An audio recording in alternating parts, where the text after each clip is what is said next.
Bapak Ibu Saudara, selamat pagi, salam sejahtera buat kita semuanya. Sebelum kita mendengarkan firman Tuhan, mari kita berdoa. Damai sejahtera Allah yang melampaui segala akal, kiranya menguasai hati dan pikiran kita semua di dalam Kristus Yesus Tuhan kita. Amin. Bapak Ibu Saudara terkasih, saat ini saya berada bukan di Danau Toba, bukan di laut. Saya berada di sebuah bekas tambang. Di daerah Kalimantan banyak sekali danau-danau buatan seperti ini. Ini adalah bekas tambang batu bara yang telah diambil batu baranya, dan setelah diambil dibiarkan dan berubah menjadi danau-danau seperti ini. Selamat menikmati danau buatan yang ada di dalam video ini. Firman Tuhan hari ini terambil dari Mazmur pasal 103 ayat yang ke-12. Tapi saya akan bacakan ayat yang ke-11 dan ayat yang ke-12. Demikian firman Tuhan. Tetapi setinggi langit di atas bumi, demikianlah besarnya kasih setianya atas orang-orang yang takut akan Dia. Sejauh timur dari barat, demikianlah dijauhkannya daripada kita pelanggaran kita.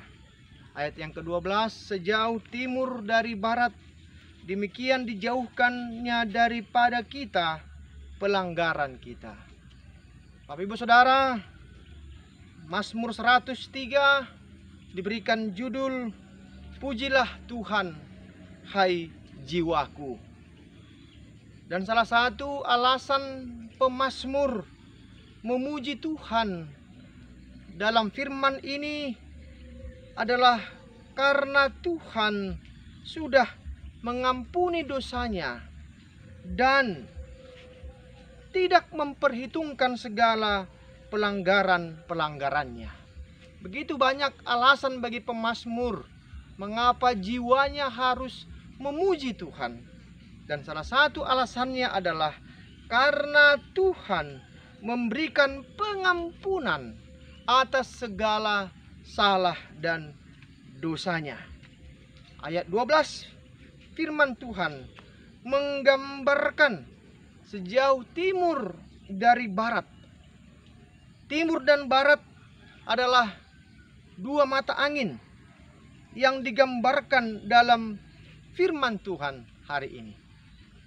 Mengapa dikatakan dari timur sampai ke barat?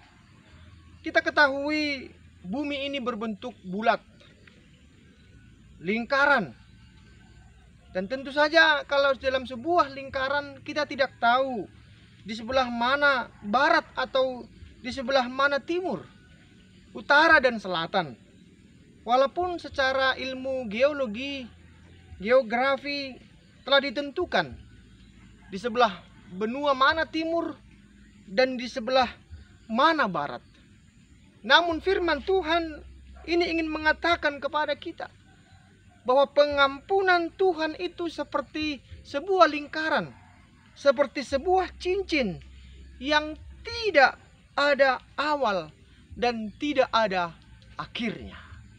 Timur dan barat menggambarkan bagaimana pengampunan Tuhan atas orang-orang yang berdosa kepadanya selalu sempurna, sejati, tidak berawal dan tidak berakhir.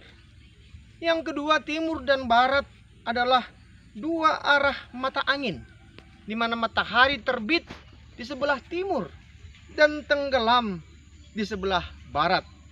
Ini merupakan gambaran pengampunan Tuhan sepanjang hari, sepanjang waktu, dan sepanjang masa. Dari terbit matahari sampai tenggelamnya matahari, pengampunan Tuhan selalu tersedia. Bapak Ibu Saudara, pertanyaannya adalah, mengapa Tuhan berkenan mengampuni kita dan menjauhkan segala pelanggaran-pelanggaran kita? Mengapa Tuhan berkenan mengampuni kita dan menjauhkan segala pelanggaran-pelanggaran kita? Yang pertama, karena karakter Allah, jati diri Allah adalah pengasih dan pengampun. Pengasih dan pengampun tak dapat dipisahkan dari karakter dan identitasnya sebagai Allah. Allah yang tidak berubah sejak dahulu, sekarang sampai selama-lamanya. Yang kedua, kenapa Tuhan harus mengampuni dosa kita?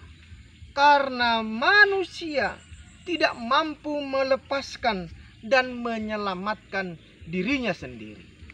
Akibat dosa, manusia akan binasa. Akibat dosa, manusia akan menuju kematian kekal, kematian sejati. Namun kasih Allah menyelamatkan kita. Allah tidak ingin manusia binasa. Manusia yang diciptakannya berharga baginya. Oleh karenanya, Tuhan Allah menyediakan pengampunan bagi orang-orang yang bersedia menyesali dosa-dosanya. Bapak Ibu Saudara, lalu jika pengasihan Tuhan begitu luar biasa, apa yang harus kita lakukan sebagai respon, sebagai reaksi atas pengampunan yang diberikan? Apakah kita mampu berkata, mari kita tetap melanggar karena kita akan dimaafkan? Mari kita tetap berdosa karena kita akan tetap diampuni. Sepertinya sangat mudah, sangat gampang, sangat murah sekali. Namun apakah demikian? Apakah hal seperti itu yang Tuhan inginkan dalam kehidupan kita? Sebagai orang-orang yang telah menerima pengampunan, Tuhan tidak ingin kita tetap berbuat dosa, tapi menghargai pengampunan itu. Dengan cara apa? Orang yang telah menerima pengampunan, yang menerima pengampunan dan pemulihan, yang pertama, dia akan berjuang untuk tidak melakukan dosa lagi. Orang yang telah menerima pengampunan Tuhan akan berusaha dan berjuang untuk tidak melakukan pelanggaran akan hukum Tuhan. Artinya, dia akan berjuang untuk mengatakan tidak kepada dosa. Dia akan berjuang untuk tetap taat, hidup kudus, dan tidak jatuh ke dalam dosa yang sama secara berulang-ulang. Yang kedua, orang yang menerima pengampunan, yang telah dilupakan pelanggarannya, akan hidup di dalam pengampunan. Orang yang menerima pengampunan akan hidup di dalam pengampunan.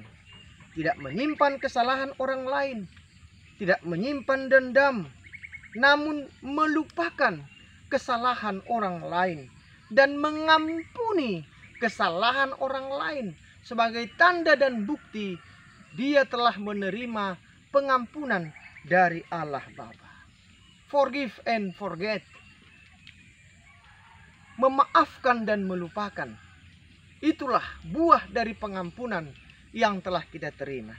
Yang ketiga, orang yang menerima pengampunan, hidupnya akan terasa lebih indah dan berbahagia untuk dijalani.